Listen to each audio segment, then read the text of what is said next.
अगर हृदय में गंदगी है, हृदय में विकार है, तो आत्मा कभी परमात्मा बन पाएगी?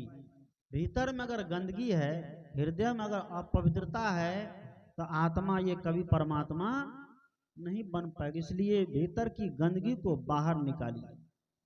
गंदगी अगर बाहर निकालने की विधि मालूम नहीं है तो कभी निकलेगी नहीं निकलेगी, कभी नहीं निकलेगी। इसलिए सफाई करने की विधि मालूम होनी चाहिए, ध्यान करने की विधि भी मालूम होनी चाहिए, सत्संग करने की विधि भी मालूम होनी चाहिए। युक्ति लेकर के संत गुरु से तब हम अगर चलते हैं करते हैं तो हमारा जीवन क्या होगा? अविचल शांति में हमारे जीवन की गंदगी दूर होगी।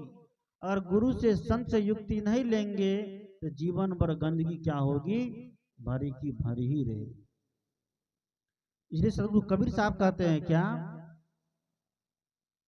अंदर झाड़ू दे के कूड़ा दूर बहाव, जो तू सांची बाड़िया सांची हाट लगाओ।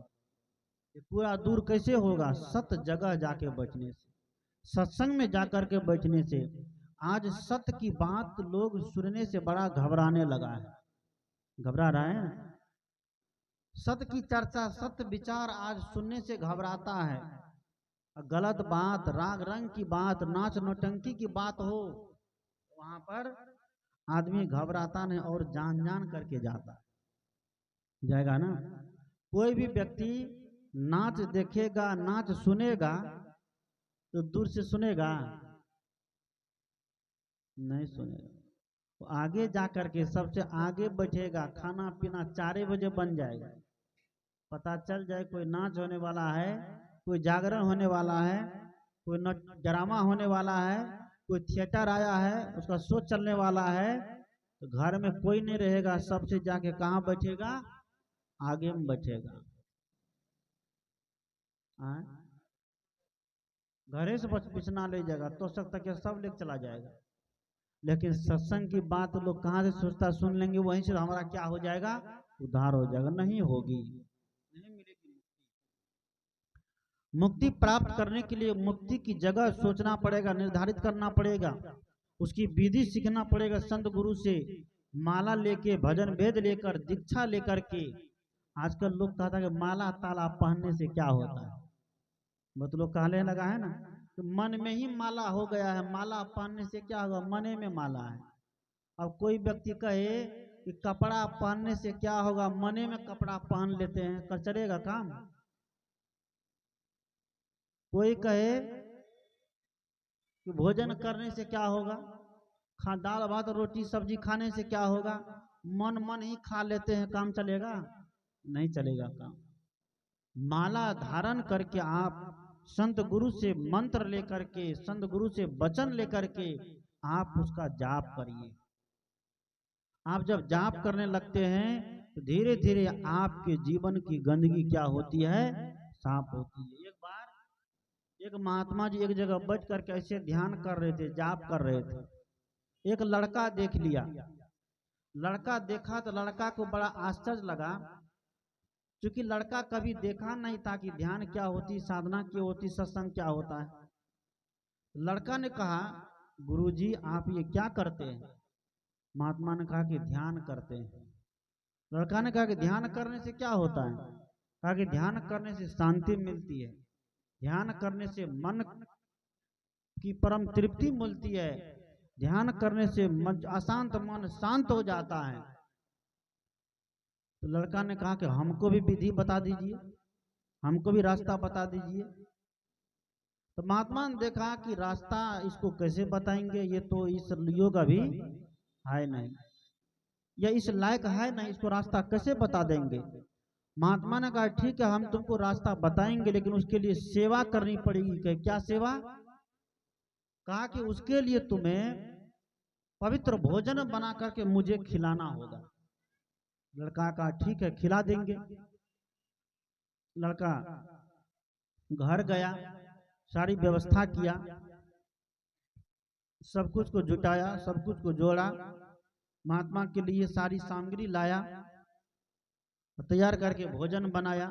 बड़ी मेहनत से भोजन बनाया, बड़ा नेम टाइम से, नियम धर्म से, साफ सफाई शुद्धता के साथ भोजन बनाया। और तब तक लड़का भूखे प्यासे है।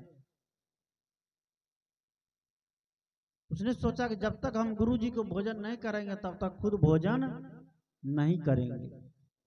ऐसे हुआ, भोजन बन के तैयार हुआ। महात्मा समय से पधारे।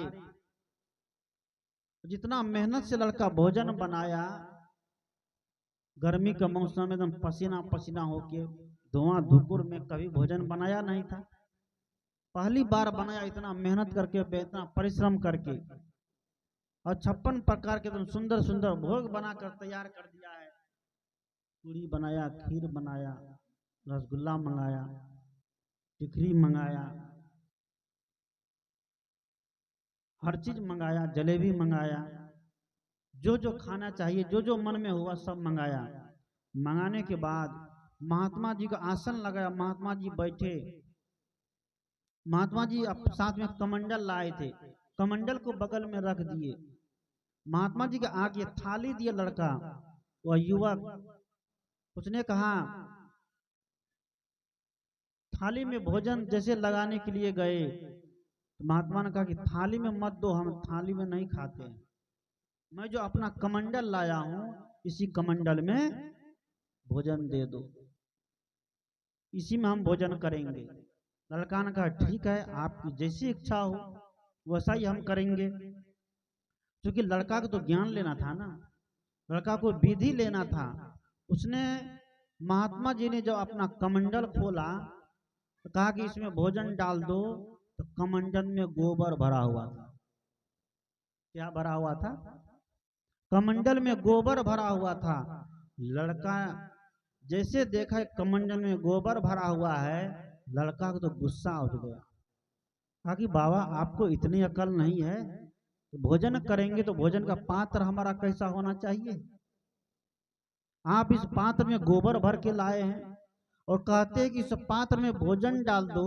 इस पात्र में गोबर में अगर भोजन डालेंगे तो भोजन सही रहेगा, खाने के योग्य रहेगा? नहीं रहेगा, भोजन खराब हो जाएगा, भोजन अपवित्र हो जाएगा। इस अपवित्र पात्र में हम इतना सुंदर भोजन, इतना मेहनत करके, इतना परिश्रम करके, एकदम साफ सफाई के साथ नियम धर्म से भोजन बनाए हैं, और आप कहते हैं इस भोजन को इस पात्र में डाल दीजिए। नहीं, ऐसा तो नहीं हो, नहीं डालूंगा। भले हमें ज्ञान मिले या नहीं मिले, लेकिन भोजन इस पात्र में नहीं देंगे।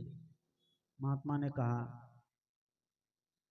तुम जिस ज्ञान की बात कर रहे थे, तुम जिस ध्यान की बात कर रहे थे, तो मुझे ज्ञान दीजिए, मुझे ध्यान दीजिए, मुझे विधि बताइए, विधि कैसे बताया जाए। जिसको हम विधि बताएंगे उसका हृदय इसी तरह अपवित्र है। कैसा है? उसका हृदय इसी तरह अपवित्र है, उसका हृदय गंदा है। उसके हृदय गंदे हृदय में अगर भगवान हम लाना भी चाहेंगे तो भगवान वहां टिकने वाला नहीं है। इसलिए जैसे तुम हमारे गंदे कमंडल में तुम शुद्ध भोजन नहीं डाल रहे हो, उसी तरह हम भी तुम्हारे गंदे मन में, गंदे हृदय में अपना शुद्ध ज्ञान नहीं दे सकते। पहले हृदय को साफ करो, पहले मन को साफ करो। हृदय साफ कैसे होगा, मन साफ कैसे होगा? सेवा करके, संत गुरु की सेवा करो, माता पिता की सेवा करो, गांव समाज की सेवा करो। इसलिए कहते हैं ना कि तन पवित्र सेवा करी, मन पवित्र करो ध्यान, धन पवित्र होत दान से होत त्रिविध कल्याण। तन की पवित्रता कब है? जब सेवा करेंगे। जब तन से सेवा करने लगते हैं तो हृदय क्या होने लगता है? शुद्ध होने लगता है, मन शुद्ध होने लगता है, अपवित्र मन भी शुद्ध होने लगता है। सेवा करते करते लंबा समय बीत जाने पर जब तन शुद्ध हो जाता है, मन शुद्ध हो जाता है, तो हृदय में परमात्मा अपने आप दिखाई देने लगता है। परमात्मा बाहर नहीं है, परमात्मा दूर नहीं है, ईश्वर हमसे दूर नहीं है, लेकिन हमारी अज्ञानता के कारण ईश्वर हमसे क्या लगता है, दूर लगता है। जब हमको आत्मज्ञान हो जाता, आत्मबोध हो जाता है, आत्मज्ञान आत्मबोध जब तक नहीं होगा तो तब तक हम ज्ञानी नहीं कहला सकते हैं। भजन हम कितना देर तक गा लें, प्रवचन कितना देर तक कर लें, शास्त्रों को कितना याद कर लें, श्लोक को कितना भी याद कर लें, लेकिन अगर आत्मज्ञान नहीं उतरा तो सब कुछ क्या हो गया, बेकार हो गया। सदगुरु कबीर कहते हैं क्या कि अंदर झाड़ू दे के कूड़ा दूर बहाओ, जो तू सांची बाणिया सांची हाट लगाओ।